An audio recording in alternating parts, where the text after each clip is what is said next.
Hello, welcome everyone. It's amazing how if you just stand up here, eventually the crowd quiets. Welcome to the annual State of the State presented by Dartmouth Health. The Greater Manchester Chamber is so happy to have you here this afternoon. I'm Heather McGrail, the President and CEO of the Greater Manchester Chamber, and we love this annual opportunity to connect directly with the Governor Sununu. We want to thank Dartmouth Health, our presenting sponsor, who is so generous in their support for this program. Also want to thank our other sponsors, which are New Hampshire Healthy Families and Pinnacle Mortgage. So thank you so much for that support. We really, really appreciate it.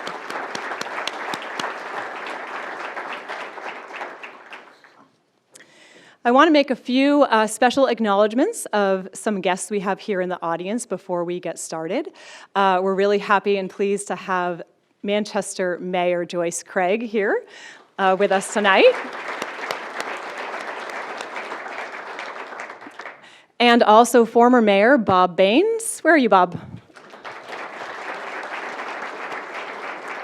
And sitting right next to him, former Mayor Syl Dupuis. Thank you so much for joining us.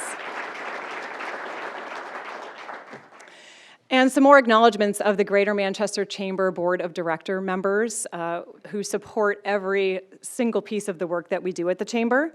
We're joined by Matt Cookson of Cookson Communications, our board chair, here in the front. And sitting right next to him is Trini Houghton of Ripple Effect Consulting, our vice chair. And last but not least, we have Janella McDonald, who is the past chair, who wishes I wasn't saying her name as she's drinking her coffee, but hi, Janella. And you can hold your applause. I'm just going to list the other board members in the room. We have Dr. Greg Baxter of Elliott Health System, Mike Harrington of Harrington and Company, Shana, oh no, Heralchek, one day I will get that right, Shana Heralchek from Sea Science Museum, Pon Nidichin from City Year, Ken Cena St. Mary's Bank, and Tom Sullivan of Sullivan Construction. Thank you so much, board members, for joining us tonight. Last but not least, we do have Scott Spradling, who is also a Greater Manchester Chamber board member who will be moderating our program tonight. Next, I would like to invite a wonderful sponsor, Dartmouth Health, Jennifer Gilkey, Chief Communications and Marketing Officer, up to say a few words as our presenting sponsor. Jennifer?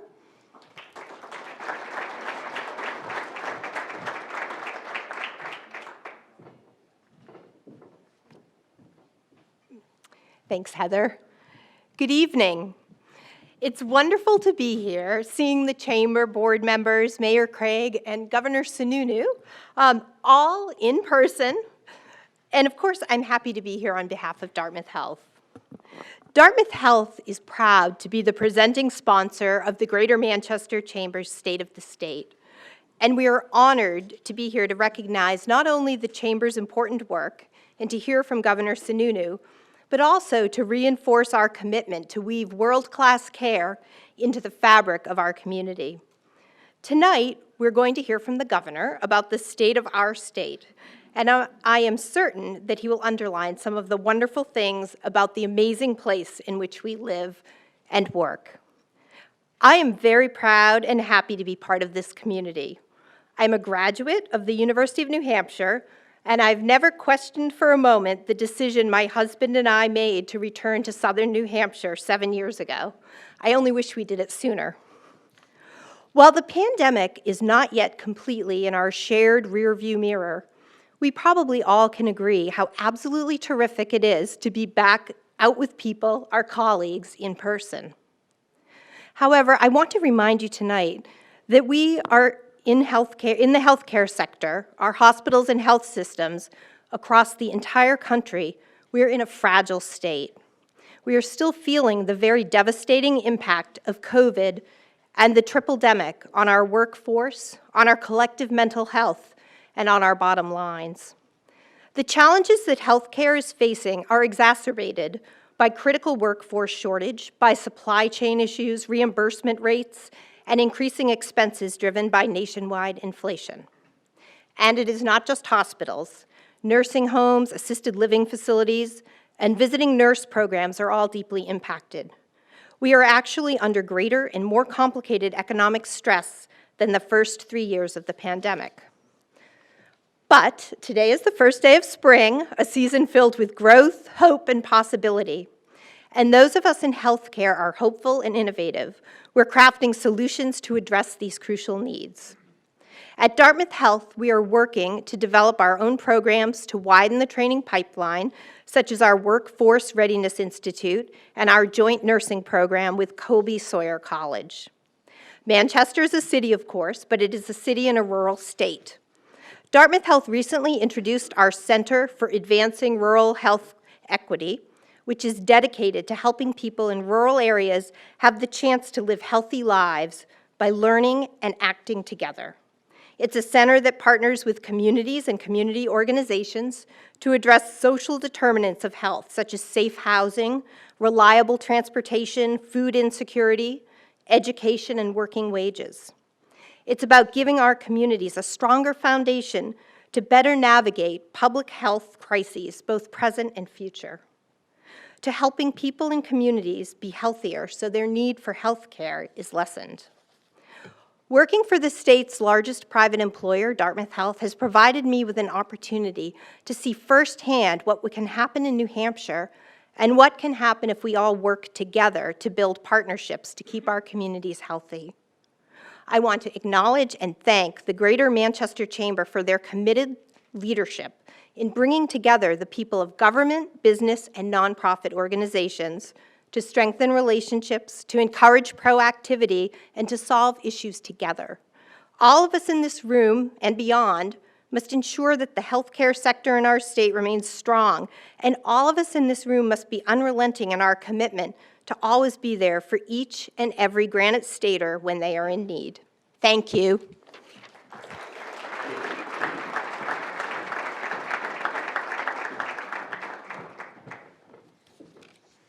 Thank you so much, Jennifer, and the entire team at Dartmouth Health.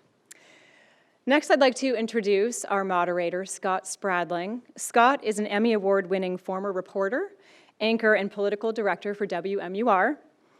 He's also the owner of the Spradling Group, and as I mentioned before, a Greater Manchester Chamber board member and executive committee member.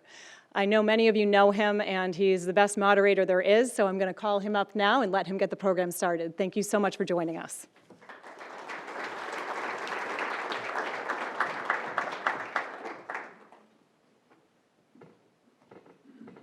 Hi, everybody, and welcome. It's nice to see all of your bright and smiling faces, especially on a gorgeous, mild spring day here in southern New Hampshire. We will have a very straightforward session for you today. Let me sort of roll out what you can expect. The format's very simple. We'll bring in the governor. He can talk to us about the state of the state from his vision and some of his highlights for maybe 15 minutes or so. And then he and I will sit down and we'll go through some Q&A. You'll all notice that on your tables there are pens and some index cards. So if you have some questions that you'd like to contribute, please jot them down. Feel free to raise them, and we'll have staff come and collect them and give them to me right here up on the stage. I do have a collection of a number of questions that have come from the Chamber Board and from some members that emailed those questions in. We're trying to have a conversation that's really and truly reflective of the mission of the Greater Manchester Chamber of Commerce. So you can anticipate plenty of business kinds of conversations. So with that, let's get right to the introduction of our special guest, the 82nd governor in his 4th term here in office after 3 terms in the Executive Council and a little bit of time at MIT doing some engineering work, if I got that right. Ladies and gentlemen, Governor Chris Sununu.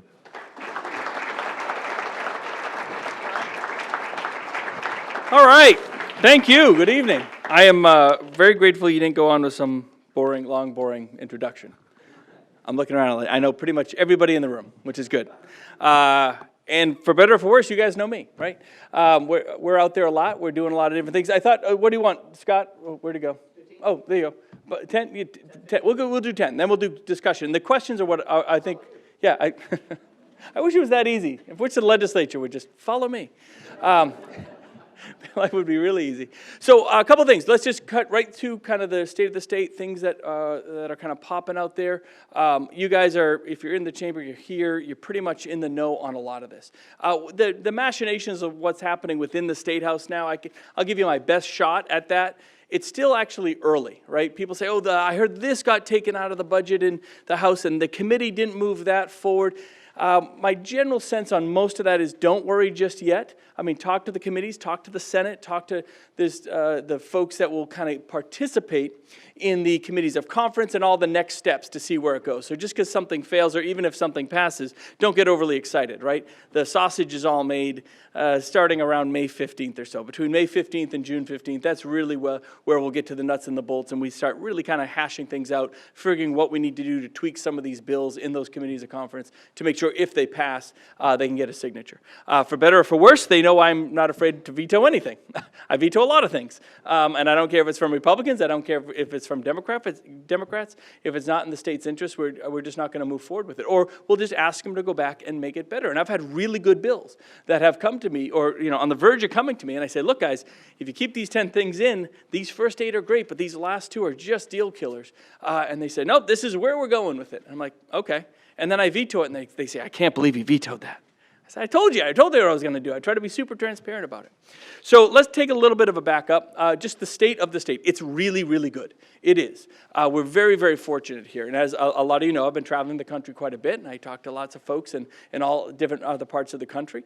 And overall, the economy in the country is stable. It actually is. As crazy as it is with inflation, with the high wages and all of that, the fact that you're still waiting for a younger workforce to re-enter, to kind of come back in post-pandemic, that still really hasn't happened yet. Overall, I think actually things are pretty good. And I actually complained to some of my Republican peers, especially the ones running for president. They'll say, this economy is just, is terrible. And I said, look, I get where you're coming from with that statement, but if you go walk down the average Main Street in America, you can't say the economy's terrible and have everyone on Main Street go, yeah, it is. Right? We're not feeling that. Right? Inflation is high, but so aren't wages. Opportunities high. Job opportunities high. There's still a lot of job growth in this country. Unemployment is still relatively low. So there are still certain fundamentals that are offsetting what traditionally would be some more painful economic positions. Now, I think things are going to slowly get worse and really stagnate over time, and we can talk about that. I tend to be more of a macroeconomic geek in terms of where we're trying to go 2 or 3 years down the road. I think the banking system is going to have its challenges with commercial defaults, and I'm sure there's bankers here that might want to, you can debate me on that one, but I think some of the commercial real estate defaults are just starting right now, and what the fragility of the banking infrastructure, not the SVB stuff, that was a little bit different.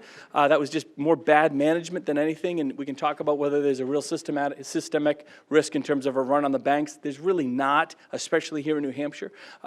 If you look at the depositor ratios that healthy depositor ratios that you want to see, they really do exist here in New Hampshire, so we're in a pretty good place. Our economy is still very strong. We're the fastest growing state in New England. We're the state all these businesses want to be in. They keep moving up here. We're taking them, just ripping them really right out of Connecticut, Massachusetts, Canada. We have a lot of new businesses coming down from Quebec, which is exciting. Really kind of that northeast. If you're really in Virginia or in the northeast of that, we're still very much the place to be, which is pretty exciting. Now, overall, New England as a whole is losing population. So there are just macro dynamics geographically and regionally that are kind of working against us. We can talk about energy. Energy prices are high. They're finally coming down, which is good. We have a very unstable energy grid across all of New England. And we can get, it's very complex, but we can get in. I don't want to get too wonky with it, but we can get into why that is. It's going to take some time to stabilize it, but it will stabilize, I'd say, about 4, 5, 6 years down the road. I don't think you're going to see the incredibly high price spikes you saw this past winter. But next winter is going to be no picnic, I can tell you that. We're probably a good 2 years out before some more of this infrastructure gets built to create what we call reliability within the energy system. We have the electrons, but if your usage comes too close to your maximum capacity of electricity and that margin gets too thin, the whole system becomes very unstable, and that's where you see these skyrocketing prices. So if we got really lucky this winter, if we had gotten a much colder January, a couple really cold weeks in January, holy cow, would we have all been in a lot of trouble. Not only would people be using a lot more electricity, commercial and spot rates would have been much higher. We really were probably right at the precipice of brownouts. I don't think we're going to see that going forward for a variety of reasons. I think we're making some corrections as a whole. But there will be some instability as we go forward for a little while. So look, and I could sit up here and, in public safety, we're not pretty good. We're number one in the country. Individual freedoms, we're number one in the country. Having one of the lowest tax bases, the lowest poverty rate in the country, one of the lowest homeless rates in the country. We all do very, very well with those statistics. We're trying to create more opportunities in rural areas. That's kind of been my mantra since, before the pandemic, whether you're talking about mental health services or treatment and recovery, the concept of recovery-friendly workplaces, emergency response teams to mental health, the idea that you have to bring those out into the rural areas. You want people to get care in their community, right? And we're sitting in Manchester where traditionally for 50 years, if you wanted the nonprofits or that kind of, if you will, quality of care, everyone would have to either rush to Nashua or Manchester or Concord, but we don't. That's not necessarily the best system. There's good service providers here, of course, but that overwhelms and overflows the system. So you want folks to be in their town. If you're in COOS, you want to do what we can to provide the best quality of services in COOS, whether it's for social services, DCYF, whatever it is, right? There's just always better quality of care in the area where you live. You're more likely to be able to remain with your family, have those support, support, sorry, got me all nervous. No joke, so you ever go down to the cafeteria in the State House? They got a great salad bar, but man, that's spinach. I do this thing where I tell Valerie I actually put kale in my salad. I've never put kale in my salad, by the way. And then when I get stuck in my teeth, I'll take a selfie of it, just to prove to her that I actually ate healthy for the day. But that continuum of care has to be not just centralized. It's easier to be centralized in many ways. We can just hand money to one organization. They can staff up in the city or whatever it is. But really making sure that folks have those core supports that they need, whether it be family, job security, their own housing in their communities, their kids are able to go to school, in their schools and all that. So that's really where I think some of the biggest challenges are, but where you can, if you make the effort, you can get the biggest turn of results. You're seeing that, Maine, Vermont, these states are really going through tough times around us. And I think we don't look at those states often enough to see, boy, how bad it can be, it really can be. If you go into Portland, has anyone been to Portland, Maine? Right? Portland is a fantastic city with great restaurants, but holy cow, do they have real problems, right? Because they tend to really centralize stuff in Maine, and Maine's a big state, I get it. It's not easy, and I work very well with Janet Mills, but to really make sure you have those support services all across the rural area of Maine is really, really difficult. Vermont is just seeing still a mass exodus of people leaving the state, so it's very hard for them to attract new and exciting businesses. They get a few here and there, but it's really hard, especially with their very, very high tax base, to attract new businesses there. So we are the tax-free suburb of Boston. You've heard me say this before. That's the opportunity that we have. We have this little thing we call live free or die, and we all know what it is, right? But I remind folks, for 20 years, we took it for granted that everyone knew what Live Free or Die was about. Everyone knew what the New Hampshire Advantage really was, but they don't. When you leave the state, I brag about it all the time because it's at the core of what really makes us, regardless of politics, what really makes us great, which is local control, right? Limited government, low taxes, individual responsibility. These things, most of us can agree on, are really good fundamentals. Do we have high property taxes? We do, and it stinks. Nobody likes high property taxes. But 2 weeks ago, we all got to go to town meeting, or I guess if you don't live in a town, you live in the city. But if most of the state goes to town meeting, and we have a direct say, and even in the city, of course, you do too. But you have a very direct say in how every dollar of your property taxes are spent. The legislature, we get zero say on that, which is a really powerful thing, right? And you can go with your neighbors and kind of battle it out. And I remind folks across the country, when it comes to the First of the Nation primary, right? The First of the Nation primary, we're so good at it because of town meeting. And people are like, what are you talking about? Where's the connection there? Well, town meeting encourages folks to really participate, right? They get involved. They get involved in as positive of a way as they can. You have some pretty heated arguments at town meetings sometimes over what you're going to do at schools, what the contracts are going to be. They're usually with your neighbors or your friends or the people you got to go stand at the bus stop with the next day, right? So there's always a sense that you have to come back to a more collegial place. It's not like Washington, D.C., where you can scream at each other and never have to really work across the aisle. There's never any pressure to do that. We as individuals participate in that process. have a huge say on how our tax dollars are spent, therefore a huge say in the opportunities that government's creating for our families and our schools and our communities. And that participation is why we have such high voter turnout. It's why we have such high demands on all the presidential candidates that come in here. So I don't care what any other state wants to do, whether they want to, I tell people all the time, come and take the First Nation primary. Yeah, I dare you. Right? Because there's no way any other state can do it like we do it. We're just fundamentally, our fundamentals are so much better than every other state. But getting folks to understand, what that connection is, that the fact that we all take, I think, a lot of care and personal responsibility in where our system is going to go, because it's our system, it's not the government's. I'm the governor, and I'm here to tell you, you're all a lot smarter than I am. You know as a voter what your school needs. You know as a business leader what the barriers are for your business. You know where the pothole needs to be filled in, not me. So again, do I agree with every decision that local voters make? No, of course not. Do I agree with every decision every school board makes? No. But that's their decision. And I'm a free market guy, right? I'm a very principled free market conservative. My job is to create good guidelines, but get out of the way of business so they can flourish. If business does well, the state does well. That is just direct causality right there.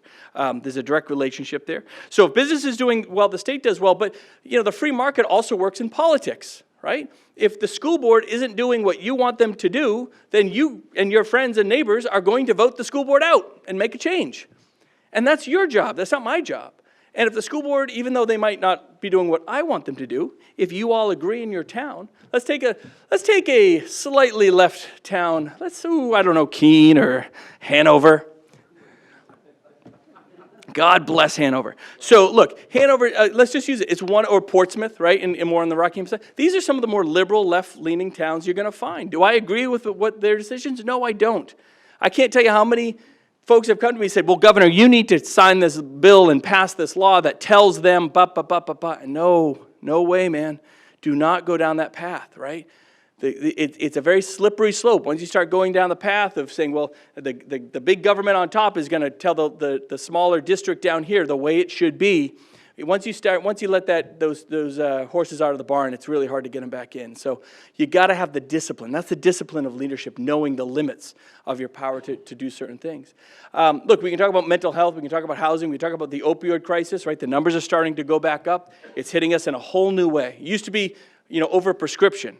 And now it's more this mixing, right? You have so many folks that are taking fentanyl and don't even know they're taking it, right? It's getting mixed with vape cartridges, marijuana, cocaine, meth.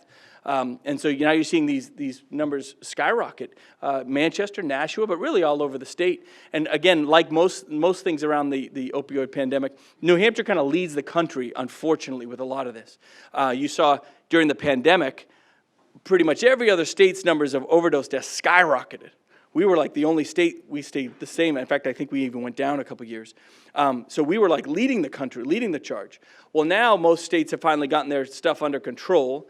And so our numbers are starting to go up because we're one of the first states with xylazine. We're one of the first states with some of this poly-drug mixing that's going on, and it's really hitting our communities hard. And unfortunately, the rest of the country is going to see a lot of that wave next. So we kind of, for whatever reason, kind of lead the charge. We've got a great system with the doorway, recovery-friendly workplaces, getting the dollars out there. But like everything, all of these programs and services and needs of the state, it all comes down to people.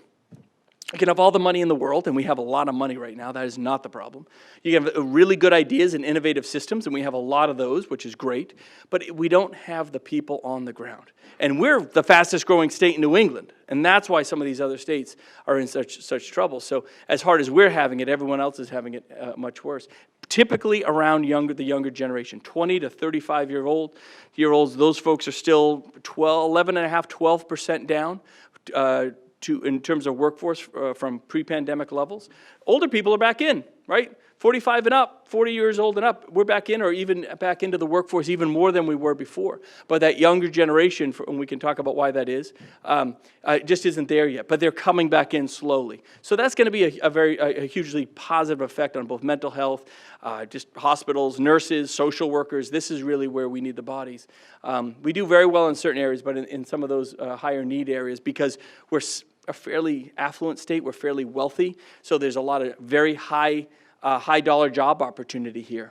So folks go after that, right? And so what gets left behind? The nonprofits and the social workers, but those are the core of the services that you need. So we see a little more of a disparity here because we're, frankly, so economically successful. It's one of the downsides. But we are seeing more and more folks kind of come back into that mix. As you know, I can go on all day, and I probably shouldn't. I know Scott has 100 questions. You guys probably have a lot of questions. I don't want to put too rosy of a picture on anything because we definitely have our challenges. But look, we're in very good shape. It's going to be a crazy year politically, as everybody knows, right? Our fifth professional sport is just getting underway of the first in the nation primary. And we're going to have our playoffs. It's like March Madness in a way, right? We all have our teams and we have our playoffs, and who knows what's going to happen politically. Things are going to go up and down 100 times between now and late January, when we will have the first in the nation primary for both Republicans and Democrats, regardless of what Joe says. We're going first. That's just the way it's going to be. And it's going to be very interesting from a political perspective, especially on the Democrat side, because I think you're going to have a lot of potential Democrat candidates getting into this race for one reason or another, and using New Hampshire really as a launching board for their campaigns, which is going to be wide open considering the incumbent president is not going to be here. What happens on the Republican side, God knows. I don't know. But it's going to be a fun ride, and everyone's going to participate. It's going to be a big show. The whole world will be watching. And I have no doubt, like we have for the last 100 years, when it comes to the First Nation primary, we're going to keep knocking it out of the park and setting an amazing example for the country. So, Scotty, let's do this thing. All right. You bet. Take this one.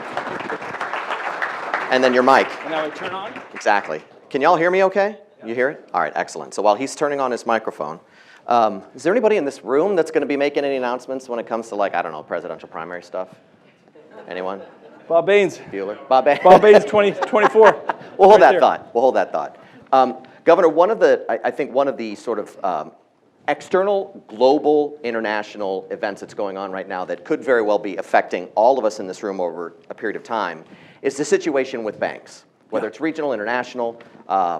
There's a bit of a tension out there. And that kind of tension can get banks to reel things in, makes it harder to borrow money. Everything gets tougher. What is your sense about any potential impact it'll have on New Hampshire as a state? Not on the New Hampshire banks, because I know we're not in that conversation, but any concerns? Yeah, so who's in banking here? Got a few, right? Okay, Yep. So I'm going to have my opinion, then they're going to correct whatever I say, which they probably should. I'm no expert in this, but when it comes to politicians, I'm pretty much smarter than everybody else. So, which is a low bar. It's a really low bar. So I will try my best not to get wonky. I think this is where we are. I think New Hampshire banks are in a very solid place. Yes. When you look at certain ratios, when you look at the FDIC limits, I mean, that's just what folks are talking about now because that was the issue around SVB. They had such a massive, only maybe about 20% of their depositors were actually below the FDIC limit, which allowed them to be insured, which is why these billions of dollars of deposits really went uninsured. And so when that, as one of the largest, top 10 bank or whatever it was in the country, when there was a fear that there was going to be a run on that bank, and that was a very bizarre situation where you literally had all these CEOs and finance people within a very closed world of Silicon Valley, all tweeting at each other. I mean, literally tweeting at each other for the hours before, and maybe a day and a half before, the crisis really hit for SVB, and they all just went, uh-oh, this thing might not be working out, and they all went to run. They did a run effectively on their own bank. The bank got themselves into trouble because they were dumb. It was bad management. The federal government said, I think post 2008, hey, go and invest. It's okay to go and invest in secure things like bonds, right? But what happened is they invested in these long-term bonds. The yield curve kind of goes inverted, which means you're getting a better return on the short-term yield than the long-term yield. They didn't hedge that at all. They didn't see the potential risk that created. They should have moved some money. They should have moved some investments. They didn't, and that created a lot of insecurity in terms of the available capital that was going to be there.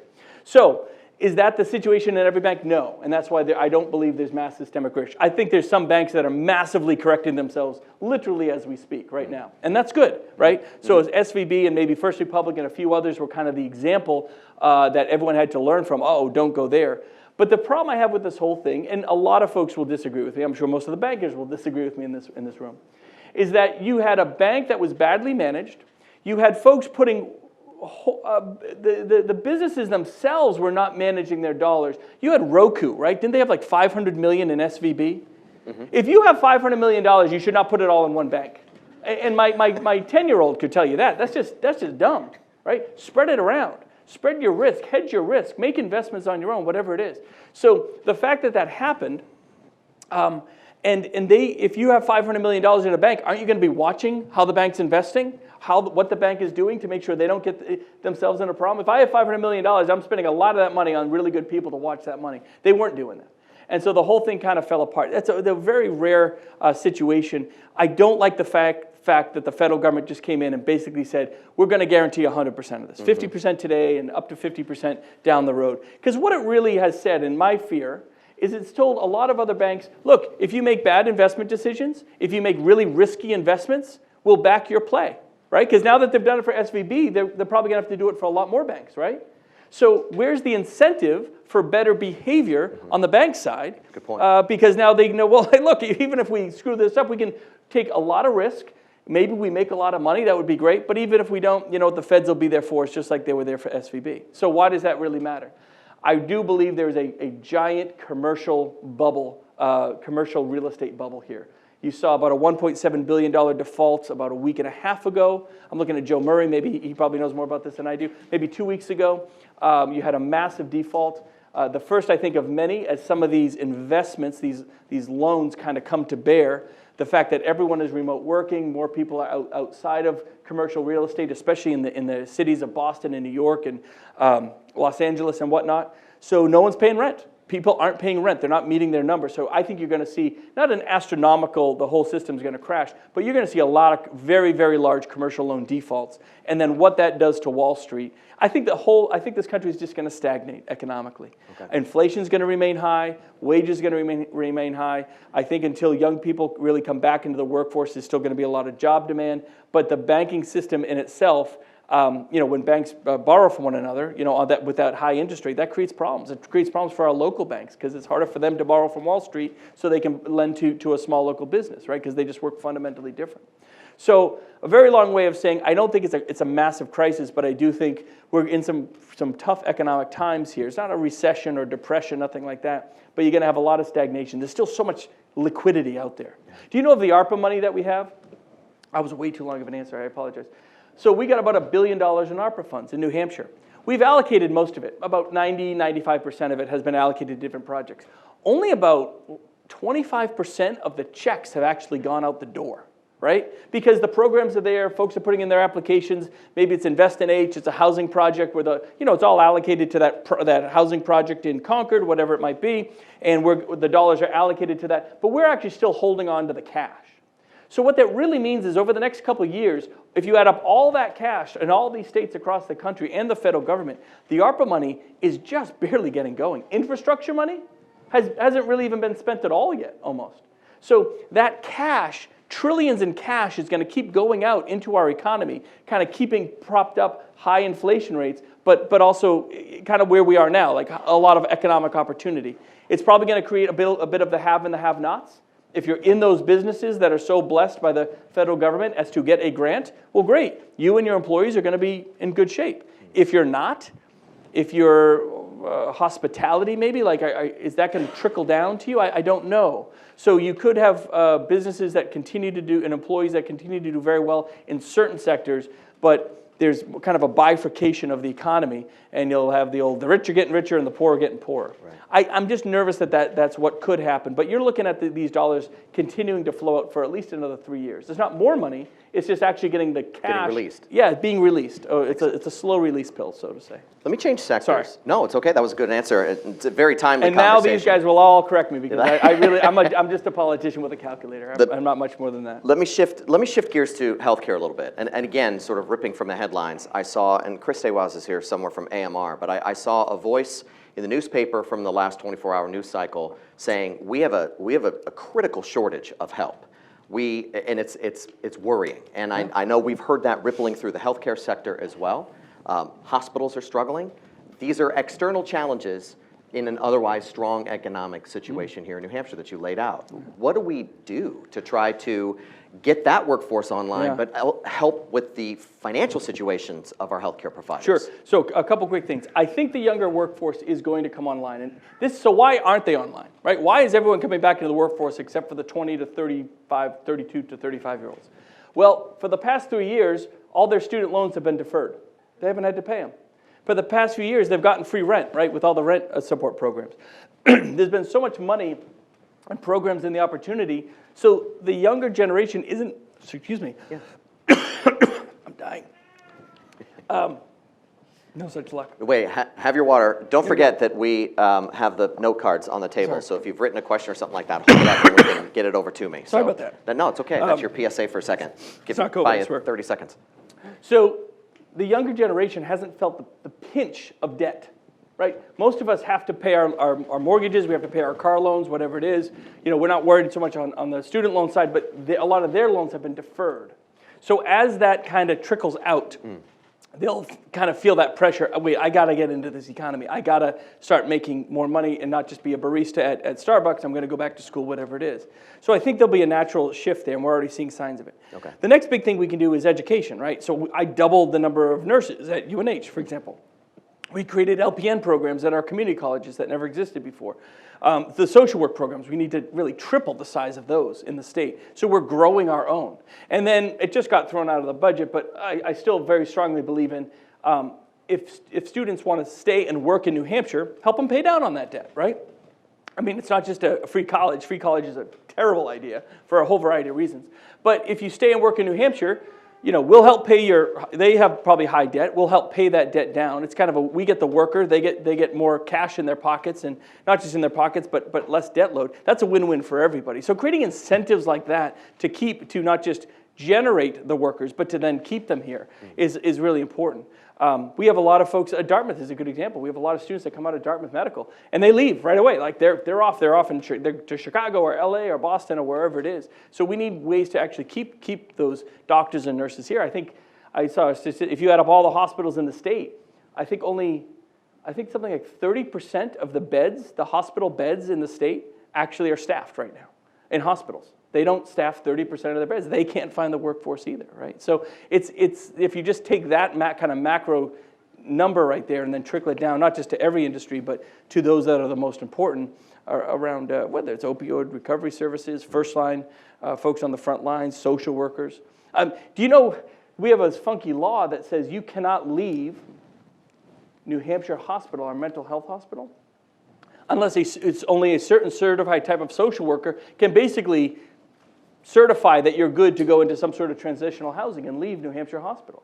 Well, we have like 4 social workers left in the whole program up there. Like there's a huge vacancy because we just can't find them. And it's the back door that's actually one of the problems at New Hampshire Hospital, which is our mental health hospital in Concord. So things like that's a, I don't want to use the word dumb, but boy, you'd think that's a really fixable problem to have, but just finding those social workers to move those folks out and then get them into the transitional housing on the back end of things, then would obviously open up those beds for more folks to come into the front end. So the dynamics of workforce are really the stumbling block around all of this. Yeah. Our members were also very interested in childcare, something that you put in your budget. It's obviously very important to families, important to employers. It's a workforce development priority and conversation. You made some adjustments in your budget to talk about and address this issue. Can you talk a little bit about where your priorities are? Yeah, sure. So look, with childcare, we put during the pandemic, we put about $150 million into childcare. And any childcare center in the state that wanted childcare funds and supports got it. Sometimes it wasn't even enough. I mean, we've just put a lot in they could use it for pay, they could use it for new structures and facilities, but again, it's that workers, that workforce. So anything we can do to, whether it's increase the rates for folks that can be reimbursed in one way or another, or actually just incentivize that workforce to be there, fixing up the facilities. We're changing our rules a little bit on childcare so you can have more kids within childcare. It's still in a safe way, but our rules were actually fairly restrictive. in terms of the teacher-to-child ratio within a facility. Ours was below normal, right? Below average in the region and the country. So getting that kind of up to par allows a few more kids to participate in each of those centers and a little more opportunity. So again, it's another area where we put tons of money in it. Money isn't, I don't want to say, money always helps, of course, in some ways, but the real issue is providing the dollars so they can get the staff and hopefully incentivize that workforce. We have child care centers that are creating their own training programs now, which is great. We really flexed open the rules during the pandemic, and we've kept some of them where businesses can actually create their own child cares now in a very easy way. But if you don't have child care, you're really not going to get that workforce back in. On energy, you talked about it before. One thing that we've seen happen at the legislature as a development in at least process is a bill that talked about reforming the site evaluation committee, moving that responsibility more formally over to the PUC. That's kind of been shelved for the year.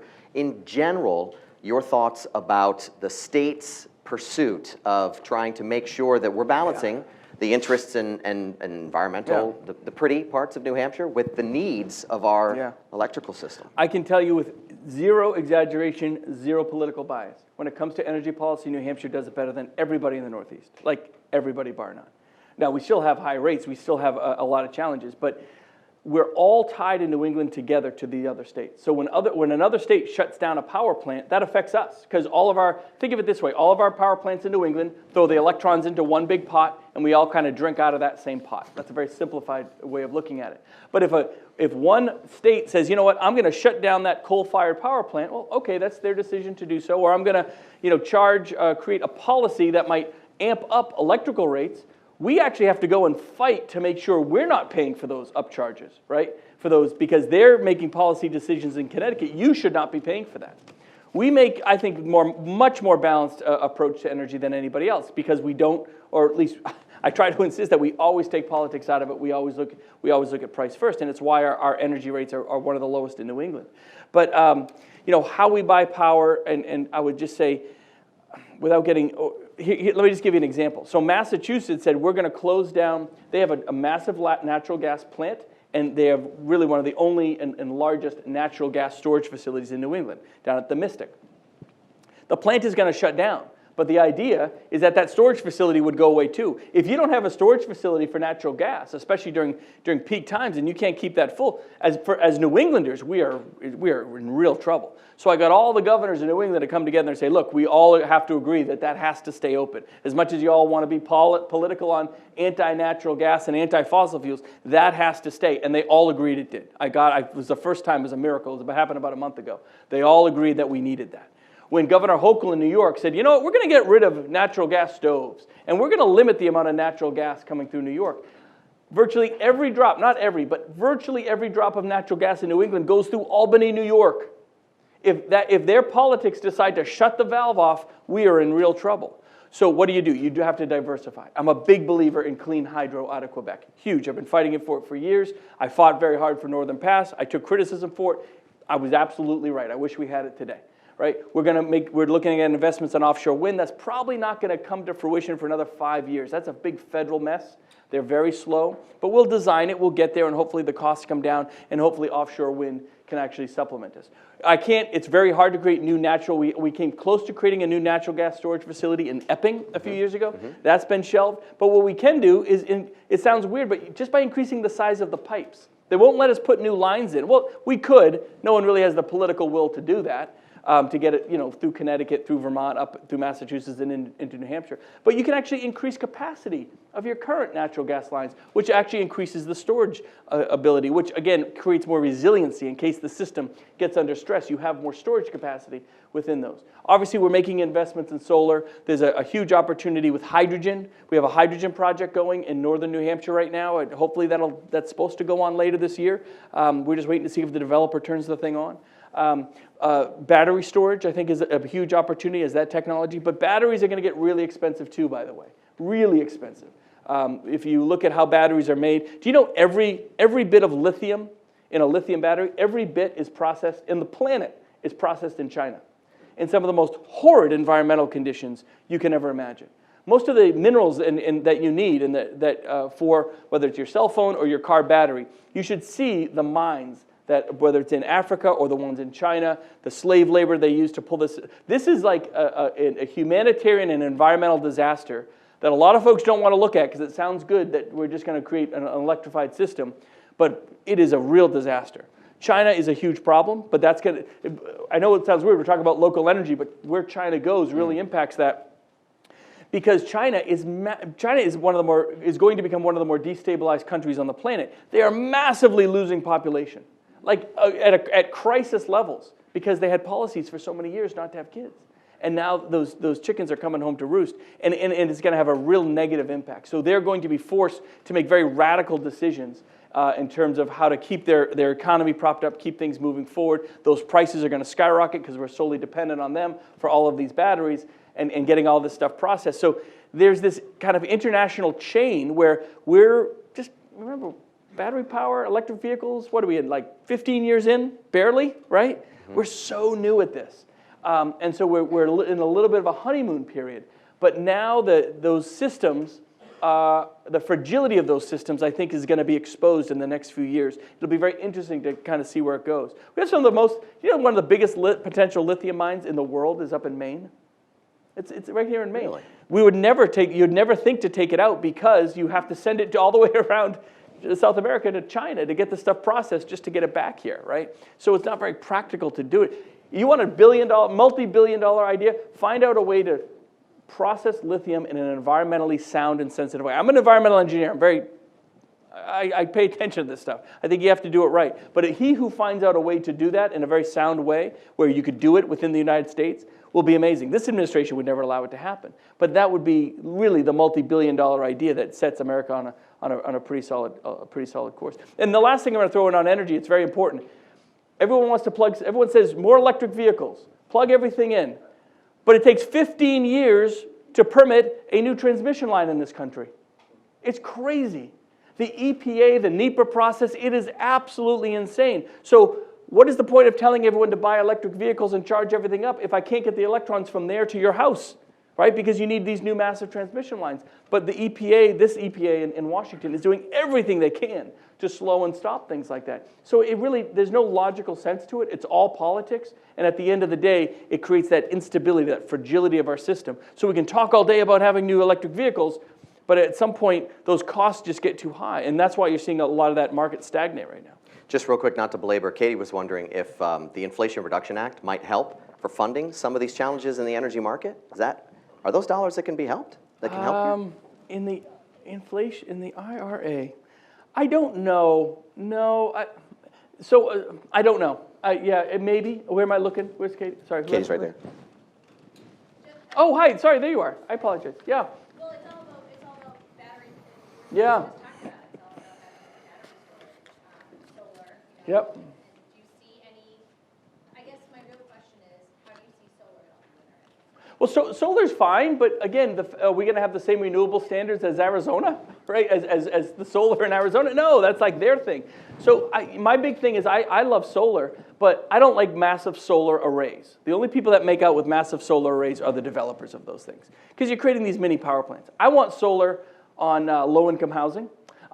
Because they get the economic benefit, while the rest of us get the environmental benefit. You want to put solar first where those that can least pay the subsidy, because it all requires a subsidy. You're all paying for it in one way. Every time you turn on a light switch, you're paying a solar or a wind subsidy or whatever. And that's okay to a certain extent, but let's make sure the solar first goes on those that are least able to pay that extra money, right? The low-income families, mobile home parks, really that's where the array should go. So they can turn on their light switch, they don't have a high energy bill, but we all get the environmental benefit. And then you kind of build and grow from there. But also remember, 6 months out of the year, it's cold and cloudy and snowy, so our effective use of solar is probably, don't quote me on this, maybe 13 or 14%, whereas in Arizona, it's probably lower than that, I know, I was trying to be generous. But in Arizona, it's more like 19 or 20%, meaning if you have a natural gas power plant, that's virtually 100%. It's on all the time, it's just cranking away.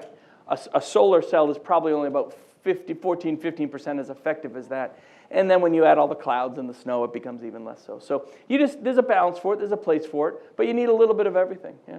I know we're running thin on time. Quick question. I'll be here all night. Okay. I know the second show starts at 8 o'clock. Tip your waiter.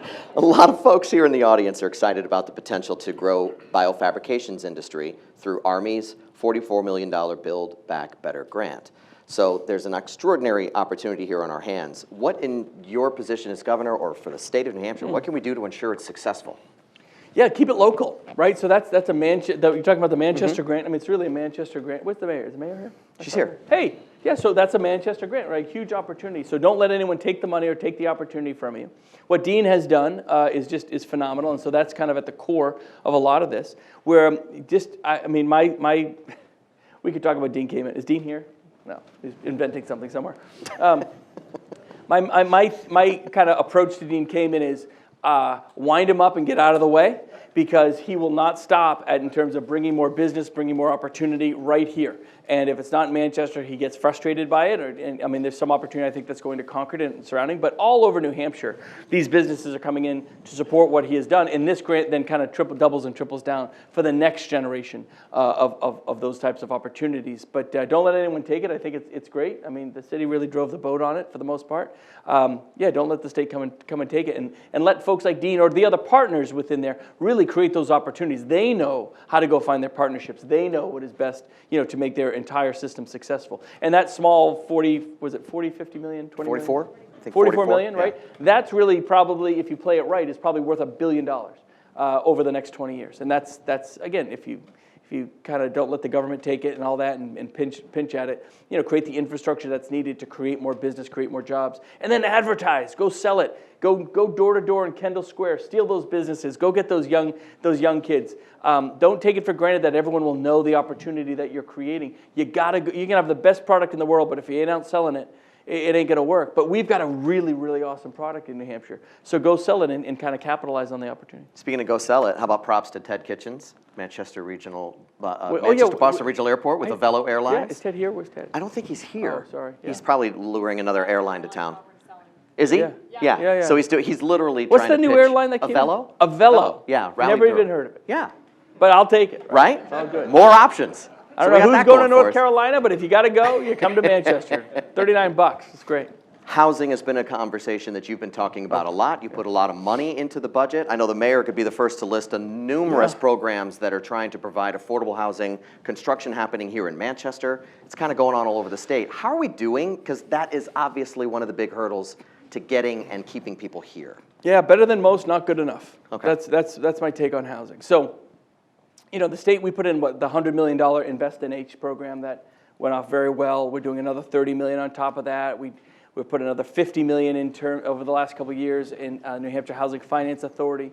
So the money's there. What I was trying to do with Invest in H, which has worked okay, not as good as I wanted, was really put a lot of the cash to the cities and towns to incentivize them to say yes to projects. So it doesn't all have to be just here in Manchester or wherever it is. I mean, there's need here, of course, but there's also need all over the state. And so again, you spread that out, community type opportunities when it comes to affordable housing. It's worked a little bit. Some I'd call them smaller, sleepier towns are taking advantage of the program. They're doing 5 units here or 10 or 15 units there. That's great. Some towns still are kind of rejecting it. We have, I think, really good affordable housing proposals in certain towns, and the town is just saying, I don't care how much money you give us, we don't want it. I don't dig on that too much, I just don't. It's got to be, it is a statewide issue. Everyone has to kind of participate in that. This old school thinking of, affordable housing, ruins the character of our town, that is just so antiquated nonsense. I don't buy any of that. So what we're trying to do at the state level is incentivize it across the state. We created the Housing Appeals Board, right? So if towns say no to a project just because they want to, which happened for, frankly, over 100 years in the state, you can now appeal that to the Housing Appeals Board, and that's actually been going very well. They've had a lot of success there, which is great. I'm trying to create we've never done it before, a historical tax credit for housing. It's similar to what Boston has.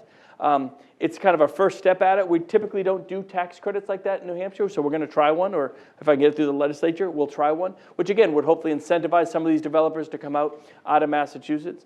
The inflation costs are really the challenge right now, and that's kind of what Invest in H was created for, taking the sting out of those inflationary costs. So if you have a project on the ground, it's a $12 million project, it just went to $14 million. Hey, wait, Invest in H can come in and share some of that risk And that allows you to go forward. But I tell everyone, you build apartments, they're going to fill up. They'll fill up, just announce an apartment project and the whole thing practically fills up on its own before you put a shovel in the ground. So the dollars are there, the opportunity's there. It's just really about making sure that we, work that permitting process, maybe help with the last dollar in and make it happen. But everybody needs it. I mean, nobody doesn't need more housing. I was in Texas recently. I mean, you should see what they're building down there. And I get it, we shouldn't do housing like they're doing in Texas and even some parts of Florida. It's bad. It's not good. It's lower quality, if you will, right? We have some standards that we want to adhere to, but we can do it. We've shown that we do. We have really successful projects all across the state. So sky's the limit. All right, so I'm out of time. Let me finish with a personal question. Being a graduate of MIT, engineering degree, the minor in figure it out for yourself kinds of things, you probably get a lot of unsolicited advice in politics with what you do with your day job. But I'm curious. In the cereal aisle at Market Basket in Epping, that's where I get the most unsolicited advice. So I'm curious, and I know we're not here to talk about anything outside of the state, but in this entire presidential thing, and then there was the U.S. Senate conversation. I want one of my pictures on this wall. Right? How do I get my picture on the wall? What do I do? I think you know people. What's that guy got to do? Neil is shaking his head. Come on, man. So did you get more unsolicited advice about whether or not to run for U.S. Senate, or are you getting more about whether or not to run for president? I got worse advice to run for the Senate. Worse? Oh, yeah. As in a bunch of Republican senators were like the worst used car salesmen in the world trying to say, they would say all the wrong things. And the more they talked, I'm like, oh, okay, this is exactly why I'm not running for the Senate. No, by the way, you should never give unsolicited advice. Because it's rarely taken, right? So I hope we all learn from that. To his credit, I'm going to diverge a little bit. My dad, when I first became governor, he said, oh boy, people said, you're just living in your dad's shadow, right? How does a son of a governor become a governor? And I went to talk to Judd Gregg, and we, had a bourbon over that one. But my dad was actually very good about, he said, I'm never going to give you advice. That's not what I'm here for. You have a question, come and ask me. I'll give you an answer, and then you decide what to do with it. But he was the one that told me, always be wary of unsolicited advice. So a lot of folks are talking about the presidency, but it's not about advice, whether I should run or not run. It's more about what the hell's going on, right? And we're still kind of in that mode. And I think it isn't what the hell is going on like we were saying it 2 years ago. That was a big what the hell is going on. It's more like, why the hell hasn't this corrected itself? Why are we still in this place of divisiveness? Why are we still in this place where we can't get stuff done and where candidates seem to run on headlines and political stunts and all that stuff? And what as Republicans, just speaking on my side of the aisle, what we saw, I think we should have 54 U.S. senators on the Republican side right now, but we nominated very extreme. I would never call them crazy. I would never call them crazy candidates. That wouldn't be appropriate or polite. I wouldn't call them crazy. But they're crazy. But they were really bad candidates, and unfortunately, it's like you never learn your lesson, right? So I tell on my side, I say, look, I want to elect the most conservative candidate that can win in November. I don't care about the nomination. Win in November, and most importantly, get stuff done in 25. I mean, that's the key. Who can provide leadership to get both Republicans and Democrats, because you're never going to have both houses again, or maybe you won't. And even if you do, you need 60 votes now in the Senate to get anything of substance done. So you better come with a plan that gets a few Democrats on your side. You better start there, otherwise you're wasting all of our time. I think that's practical. I think that's a very reasonable, smart approach that any of us in this room would take. It doesn't always sell, in terms of the race. And so that's where the advice comes. I get a lot of advice that says, oh, you have to go here, go right. I'm not going anywhere. I'm a four-term governor that managed a pandemic. These are the ABCs of me, man. Take it or leave it. I don't move for anybody. This is just what we are, and I think our model here works really, really well. Whether that plays and sells, nationally and on terms of a national stage and where it goes. Either way, I get to brag about New Hampshire all the time. Why do I go? They say, why do you do all that media all the time? And I got hounded by Republicans. I can't believe you went on ABC. I'm like, why not? I can take any question they give me, and I get to brag about New Hampshire to the rest of the country. I will take that opportunity any day of the week. That's part of my job. It really is, to talk about how good our model is and all that. So I love doing it, and we'll see where it all goes, but we all get to participate. Everyone gets to participate as deep, as much or as little as they want in the process. Go meet every candidate 4 times, right? And I strongly encourage you to do that. Yeah. Don't just wait for them to come to St. A's, although I'm sure they'll all come and kiss Neil's fishing rod or whatever you kiss of Neil's. But you know, ask them to come to your town. Ask them to come to your town hall. Put on an event where they want to come to, because they're going to have to do it. And that's really what separates. We don't say separates the men from the boys anymore. Is that not woke enough? I don't know. We don't say that. But that's what separates the good candidates from the talkers. And New Hampshire's always, and Iowa too, has always been a good place for that first filter to happen. It'll be really fun. What you think is going to happen, I don't think is going to happen. But I don't know what's going to happen. Okay, there you go. We'll leave it at that. Many thanks to our friends from Dartmouth Health for sponsoring today. Of course, New Hampshire Healthy Families, it's also one of our sponsors, along with Pinnacle Mortgage Corporation. And then, of course, Daniil Levesque and the Institute of Politics for hosting here at the venue. On behalf of Heather McGrail and the Greater Manchester Chamber of Commerce, thank you all for being here. Governor, thank you for sharing some time on the state of the state. Appreciate it. Thanks a lot. Oh.